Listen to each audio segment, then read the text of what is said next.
Assalamu alaikum everyone. Welcome to my YouTube channel. Here is Madhiya Sabir with a new video of chemistry. Let's start our today's topic. Topic start करने से पहले मेरा channel ज़रूर subscribe करें, मेरी video को like ज़रूर करें, शेयर करें। चैनल को जितना प्रमोट कर सकते हैं ज़रूर कीजिएगा। आज का हमारा जो टॉपिक है वह है जी मोलर वॉल्यूम। ये भी फर्स्ट ईयर केमिस्ट्री चैप्टर 1 का ही टॉपिक है। देखते हैं मोलर वॉल्यूम क्या होता है। टॉपिक बहुत, अगर आप अपनी टेक्स्ट बुक्स में भी देखें तो बहुत ब्रीफ सा मेंशन है, बट ये इम्पॉर्टेंट है। कैसे इम्पॉर्टेंट है? शॉर्ट क्वेश्चन अक्सर इस टॉपिक में से पूछे जा सकते हैं। कैसे पूछे जाएंगे वो ज़रूर मैं आपको एक्सप्लेन भी करूँगी। अभी हम जाते हैं जी डेफिनेशन की तरफ। सबसे पहले तो बात करें कि मोलर वॉल्यूम होता क्या है। हम कहते हैं कि जी कोई भी गैस हमने ली, उसका हमने लिया 1 मोल, और कैसे लिया? स्टैंडर्ड टेम्परेचर और प्रेशर पे। स्टैंडर्ड टेम्परेचर प्रेशर पे किसी भी गैस का 1 मोल लेते हैं तो उसका वॉल्यूम होता है 22.414 क्यूबिक डेसीमीटर या 22414 क्यूबिक सेंटीमीटर। ये जो वॉल्यूम है, इस वॉल्यूम को कहा जाता है मोलर वॉल्यूम, और इसको रिप्रेजेंट किया जाता है बाय Vm। पहला तो शॉर्ट क्वेश्चन आता है डिफाइन मोलर वॉल्यूम, जिसमें आप डेफिनेशन मेंशन करेंगे और 7 एग्जांपल्स देंगे जो कि हम आगे डिस्कस करेंगे।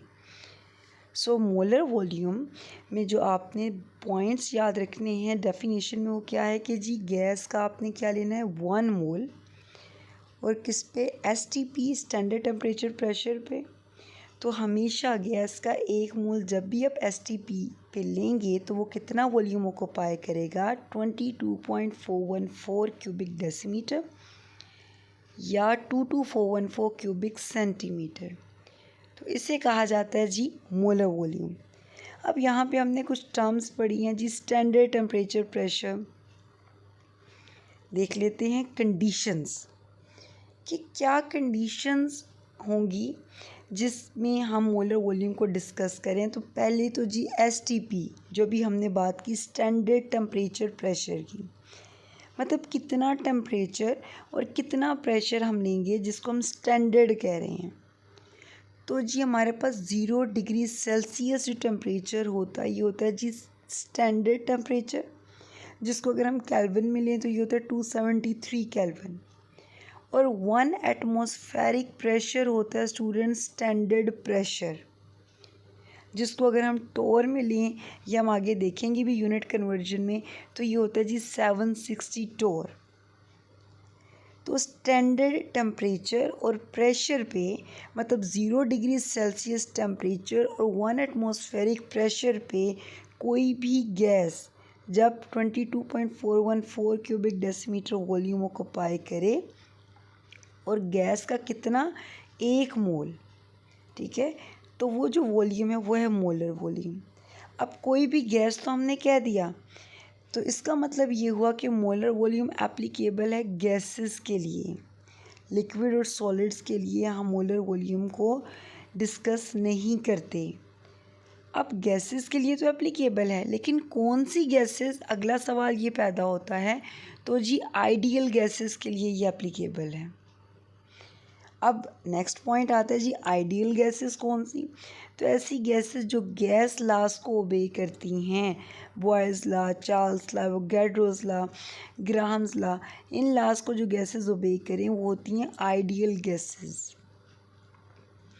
तो यहाँ भी हमें पता चल गई कि जी हम मोलर वॉल्यूम को किन कंडीशंस में डिस्कस करेंगे। हम मोलर वॉल्यूम की बात करेंगे किसके लिए? गैसेस के लिए। कौन सी गैसेस? दूसरी बात आ गई आइडियल गैसेस। और तीसरा जी पॉइंट जो मोस्ट इम्पॉर्टेंट है कि कंडीशंस क्या हैं जी? 0 डिग्री सेल्सियस टेम्परेचर और 1 एटमॉस्फेरिक प्रेशर के अंडर हम डिस्कस करेंगे मोलर वॉल्यूम को। और नाम से पता चल रहा है मोलर वॉल्यूम मतलब 1 मोल का वॉल्यूम, ऐसे ही है ना, 1 मोल का वॉल्यूम हम ले रहे हैं स्टैंडर्ड टेम्परेचर और प्रेशर पे। कितना वॉल्यूम है वो हमने देख लिया। अब स्टूडेंट्स हमने कहा कि जी वॉल्यूम हमारे पास 1 मोल का होता है एसटीपी कंडीशंस में 22.414 क्यूबिक डेसीमीटर या 22414 क्यूबिक सेंटीमीटर। अब ये जो हमने यूनिट्स लिए इनको देख लेते हैं थोड़ा सा। जी कहा जाता है 1 मीटर इक्वल होता है 10 डेसीमीटर के। तो 1 मीटर क्यूब मतलब किसके इक्वल होगा, 10 का क्यूब अगर हम लेते हैं तो जी 1000 क्यूबिक डेसीमीटर के। इसी तरह 1 डेसीमीटर इक्वल होता है 10 सेंटीमीटर के। तो 1 क्यूबिक डेसीमीटर कितने के इक्वल होगा, किसके इक्वल होगा, 1 क्यूबिक डेसीमीटर इक्वल होगा 1000 क्यूबिक सेंटीमीटर के। ठीक है। अब यहाँ पे देखें तो 10 डेसीमीटर होंगे, डेसीमीटर के 10 यूनिट्स होंगे तो वो मिलके क्या बना रहे हैं, 1 मीटर बना रहे हैं। तो बड़ा यूनिट कौन सा हुआ, मीटर बड़ा है, डेसीमीटर स्मॉल है। ठीक है। इसी तरह 10 सेंटीमीटर्स होंगे तो वो मिलके 1 डेसीमीटर बना रहे हैं। मतलब सेंटीमीटर डेसीमीटर से छोटा यूनिट हुआ। ठीक है। कितना छोटा हुआ ये भी हमने देखा, 10 टाइम्स सेंटीमीटर क्या है, डेसीमीटर से छोटा है। और इसी तरह अगर हम क्यूब की बात करें, या अब यहाँ पे क्यूब आएगा ऊपर पावर में, तो 1 क्यूबिक डेसीमीटर इक्वल है 1000 क्यूबिक सेंटीमीटर के। मतलब 1000 क्यूबिक सेंटीमीटर्स होंगे तो वो 1 क्यूबिक डेसीमीटर बनेगा। अब स्टूडेंट्स यहाँ से हम ये बात ज़हन में रखेंगे कि हमेशा जब भी लार्जर यूनिट को हमने कन्वर्ट करना है स्मॉलर यूनिट में, तो हम अपनी वैल्यू को मल्टीप्लाई करेंगे नंबर से। नंबर मतलब कि अगर 10 टाइम्स स्मॉल है या कितना स्मॉल है वो डिपेंड करता है ना। जैसे कि हमने क्या बात की, लार्जर यूनिट को कन्वर्ट करना है स्मॉलर यूनिट में। अब ये याद रखने के लिए तो डबल एम याद रख लें। मतलब स्मॉलर यूनिट में कन्वर्ट करना है तो आप क्या करेंगे, मल्टीप्लाई। अक्सर स्टूडेंट्स यहाँ कंफ्यूज हो जाते हैं कि जी अब मल्टीप्लाई करें या डिवाइड करें। तो जब भी लार्जर को स्मॉलर यूनिट में कन्वर्ट करना है तो मल्टीप्लाई करेंगे। जब स्मॉलर यूनिट को कन्वर्ट करना है लार्जर यूनिट में तो डिवाइड करेंगे। क्या मतलब है स्टूडेंट्स, मतलब ये है, देखिएगा। अब देखिए मैंने क्या कहा, मैंने कहा कि अगर मुझे क्यूबिक डेसीमीटर को क्यूबिक मीटर में कन्वर्ट करना हो, डेसीमीटर स्मॉलर यूनिट है, इसे मैंने लार्जर यूनिट में कन्वर्ट करना है। और देखिए अब डेसीमीटर कितना स्मॉल है क्यूबिक मीटर से, 1000 टाइम्स। ऐसे ही है ना। तो मैंने अगर क्यूबिक डेसीमीटर को क्यूबिक मीटर में कन्वर्ट करना है तो मैं क्या करूँगी, मैं अपनी वैल्यू को डिवाइड करूँगी 1000 से। और अब अगर मैंने क्यूबिक डेसीमीटर को कन्वर्ट करना है क्यूबिक सेंटीमीटर में, मतलब मुझे लार्जर यूनिट को कन्वर्ट करना है स्मॉलर यूनिट में। कितना स्मॉल है, 1000 टाइम्स। ठीक है।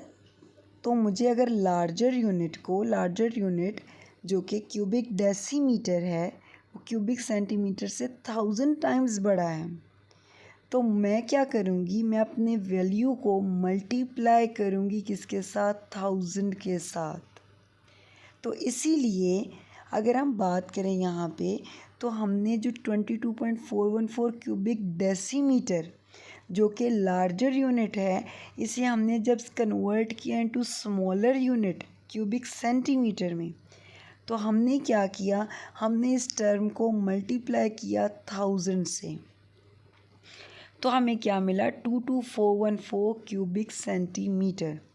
तो स्टूडेंट्स ये बात हमेशा जहन में रखिएगा कि लार्जर को जब स्मॉलर यूनिट में कन्वर्ट करना है तो आपको मल्टीप्लाई करना है। और किससे मल्टीप्लाई करना है डिपेंड करता है कि जी हमारा जो यूनिट है वो कितना लार्ज है स्मॉलर यूनिट से। क्लियर है ये बात। अब हम बात कर लेते हैं कि जी एप्लीकेशन की। तो हम कहते हैं कि मोलर वॉल्यूम से हम क्या कर सकते हैं, हम अपने मैस को स्टैंडर्ड टेम्परेचर, प्रेशर, इन कंडीशंस में अपने मैस को कन्वर्ट कर सकते हैं वॉल्यूम में, और अपने वॉल्यूम को कन्वर्ट कर सकते हैं मैस में। कैसे, ये हम आगे एग्जांपल्स के थ्रू स्टडी करेंगे। अभी जी हम मोलर वॉल्यूम की एग्जांपल देख लेते हैं। हम कहते हैं जी 2 ग्राम हाइड्रोजन है। हमें पता है कि जी जो एटॉमिक मैस होता है गैस का, वो इक्वल होता है उसके मोलर मैस के, इक्वल होता है 1 मोल के। तो 2 ग्राम हाइड्रोजन इक्वल है 1 मोल ऑफ हाइड्रोजन। और 1 मोल में हमेशा कितने मॉलिक्यूल्स होते हैं, हमेशा एवोगाड्रोस नंबर होते हैं। ठीक है, कितने, 6.02 इंटू 10⁻23। और ये हमेशा कितना वॉल्यूम ऑक्यूपाई करेगा, किसी भी आइडियल गैस का 1 मोल स्टैंडर्ड कंडीशंस पे कितना वॉल्यूम ऑक्यूपाई करेगा, 22.414 क्यूबिक डेसीमीटर। जी तो स्टूडेंट्स, अगर हम इस एग्जांपल, सेकंड एग्जांपल की बात करें तो इसमें देखें, कार्बन का हमें पता है जी मैस होता है 12, हाइड्रोजन है जी 4, तो कितने हो गए, 16 ग्राम हमने मीथेन लिया, जो कि मोलर मैस है मीथेन का, इक्वल होगा 1 मोल के। और हमें पता है कि 1 मोल मीथेन में हमेशा एवोगाड्रोस नंबर ऑफ मॉलिक्यूल्स होंगे, और हमेशा किसी भी गैस का 1 मोल कितना वॉल्यूम ऑक्यूपाई करेगा, 22.414 क्यूबिक डेसीमीटर वॉल्यूम ऑक्यूपाई करेगा। और कंडीशंस क्या हैं जी, हमारे पास स्टैंडर्ड कंडीशंस हैं। स्टैंडर्ड कंडीशंस मतलब 0 डिग्री सी टेम्परेचर और 1 एटमॉस्फेरिक प्रेशर। तो ये तो हो गई एग्जांपल्स। अब आ जाते हैं, बड़ा इंपॉर्टेंट शॉर्ट क्वेश्चन है जी हमारे पास, बहुत इंपॉर्टेंट शॉर्ट क्वेश्चन है। अक्सर पूछा जाता है कि हमने 2 ग्राम हाइड्रोजन ले लिया, 16 ग्राम मीथेन और 44 ग्राम कार्बन डाइऑक्साइड। 3 गैसेस हैं, तीनों के अगर आप देखिए मैसेज डिफरेंट हैं, लेकिन तीनों का आपने क्या लिया, 1-1 मोल ले लिया। तो इसका मतलब है ये तीनों गैसेस क्या करेंगी, अलहदा से आपने तीनों को अलहदा कंटेनर्स में लिया। हर गैस कितना वॉल्यूम ऑक्यूपाई कर रही है, 22.414 क्यूबिक डेसीमीटर वॉल्यूम ऑक्यूपाई कर रही है। अगर आप इन तीनों गैसेस को देखें, इनके साइजेस, इनके मॉलिक्यूल्स के साइजेस और मैसेज एक दूसरे से क्या हैं, डिफरेंट हैं। हाइड्रोजन का देखें तो 2 ग्राम है मैस, मीथेन देखें 16 ग्राम है। मीथेन के मॉलिक्यूल्स यकीनन हाइड्रोजन के मॉलिक्यूल से बड़े होंगे, ठीक है। लेकिन ये तीनों गैसेस अगर इनके मॉलिक्यूल्स देखें, उनका साइजेस डिफरेंट हैं, मैसेज डिफरेंट है, लेकिन ये वॉल्यूम क्या है, सेम वॉल्यूम को पाए कर रही हैं। ऐसा क्यों है, इसको जस्टिफाई कैसे करते हैं हम? तो हम ऐसे जस्टिफाई करते हैं स्टूडेंट्स, हमें पता है कि ईच गैस जिसका वॉल्यूम कितना है, 22.414 क्यूबिक डेसीमीटर है। मैस यकीनन हर गैस का डिफरेंट है, लेकिन इनमें नंबर ऑफ़ मॉलिक्यूल सेम है। क्यों? क्योंकि हर गैस, जो हमने 2 ग्राम हाइड्रोजन लिया, 16 ग्राम मीथेन लिया, 44 ग्राम कार्बन डाइऑक्साइड लिया, ईच गैस इक्वल है स्टूडेंट 1 मोल के, ठीक है। तो इनमें नंबर ऑफ़ मॉलिक्यूल सेम है।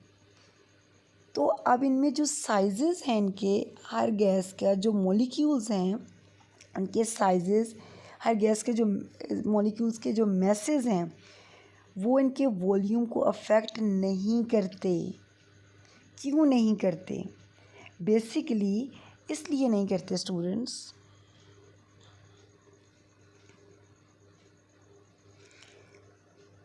क्योंकि अगर आप ले लेते हैं हाइड्रोजन के गैस मॉलिक्यूल्स, या आप ले लेते हैं मीथेन के गैस मॉलिक्यूल्स, अब हाइड्रोजन के तो गैस मॉलिक्यूल्स छोटे होंगे, मीथेन के जो गैस मॉलिक्यूल्स हैं उनका साइज़ बड़ा होगा, लेकिन फिर भी दोनों को अगर आप ले रहे हैं, दोनों का 1-1 मोल ले रहे हैं, तो दोनों गैसेस सेम वॉल्यूम को पाए कर रही हैं। क्योंकि स्टूडेंट्स, इनके गैस मॉलिक्यूल्स में जो डिस्टेंस होता है वो बहुत ज़्यादा होता है। इनके गैस मॉलिक्यूल्स में कितना डिस्टेंस होता है, उनके डायमीटर से 300 गुना ज़्यादा डिस्टेंस होता है, ठीक है। एक गैस मॉलिक्यूल अगर आप देखिए तो उसका डायमीटर कितना होता है, उसका हाफ, तो उससे 300 गुना ज़्यादा फासले पे दूसरा गैस मॉलिक्यूल प्रेजेंट होगा। तो यहाँ से अंदाज़ा लगा लें कि एक गैस मॉलिक्यूल अगर 2 ग्राम मतलब बहुत छोटा है और अगर बड़ा भी है तो भी दूसरा गैस मॉलिक्यूल उससे इतने फासले पर है कि ये दोनों मॉलिक्यूल वॉल्यूम को अफेक्ट नहीं कर रहे। आपको पता है कि गैस मॉलिक्यूल्स दूर दूर प्रेजेंट होते हैं, ठीक है, एक दूसरे के करीब नहीं होते, जितना मतलब दूर रह सकें एक दूसरे से दूर होते हैं। तो इसलिए इनके क्योंकि गैस मॉलिक्यूल के साइजेस और इनके मैसेज इनके वॉल्यूम को अफेक्ट क्यों नहीं कर रहे, क्योंकि इनके के दरमियान गैस मॉलिक्यूल्स के दरमियान जो डिस्टेंस होता है वो इनके डायमीटर से 300 गुना ज़्यादा होता है। इतना डिस्टेंस ज़्यादा होने की वजह से अगर साइजेस बड़े भी होंगे मॉलिक्यूल्स के तो भी क्या होगा, वो इतने दूर दूर हैं गैस मॉलिक्यूल्स एक दूसरे से कि वो साइजेस उनके वॉल्यूम को अफेक्ट नहीं करेंगे। तो इस तरह ये अगर रीजनिंग क्वेश्चन आता है तो आप क्या करेंगे, अगर ये रीजनिंग क्वेश्चन आता है तो आप क्या करेंगे, ये 2 पॉइंट्स आप मेंशन करेंगे।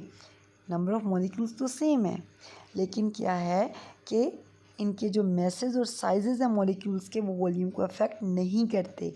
क्यों नहीं करते, क्योंकि इनके दरमियान जो डिस्टेंस होता है गैस मॉलिक्यूल्स के दरमियान वो कितना है, वो उनके डायमीटर से 300 टाइम्स ग्रेटर है। तो इस तरह स्टूडेंट्स हमने क्या किया, हमने मोलर वॉल्यूम की डेफिनेशन को, एग्जांपल्स को डिस्कस की और हमने देखा कि हम मोलर वॉल्यूम के लिए कौन सी कंडीशंस ले रहे हैं। और फिर हमने देखा कि मोलर कुछ यूनिट्स हमने डिस्कस किए और हमने देखा कि अगर हम 1 मोल लेते हैं किसी भी गैस का तो वो हमेशा कितना वॉल्यूम ऑक्यूपाई कर रहा है, 22.414 क्यूबिक डेसीमीटर वॉल्यूम ऑक्यूपाई कर रहे हैं। आइदर के वो 1 मोल आप ले रहे हैं, मैसेज डिफरेंट हैं गैसेस के, लेकिन क्यों सेम वॉल्यूम ऑक्यूपाई करते हैं, क्योंकि इनके जो मैसेज होते हैं वो वॉल्यूम को अफेक्ट नहीं करते, क्योंकि इनमें जो डिस्टेंस होता है गैस मॉलिक्यूल्स में उनके डायमीटर से 300 टाइम्स ग्रेटर होता है। So student, this was all about molar volume. अगर कोई कन्फ्यूजन है, कोई सजेशन है तो ज़रूर कमेंट बॉक्स में कमेंट कीजिएगा। अगर कोई भी पॉइंट आपको समझ नहीं आया आप बिला झिझक पूछ सकते हैं। मेरी वीडियो को लाइक ज़रूर कीजिएगा, शेयर ज़रूर कीजिएगा। नेक्स्ट वीडियो तक के लिए अल्लाह हाफिज़।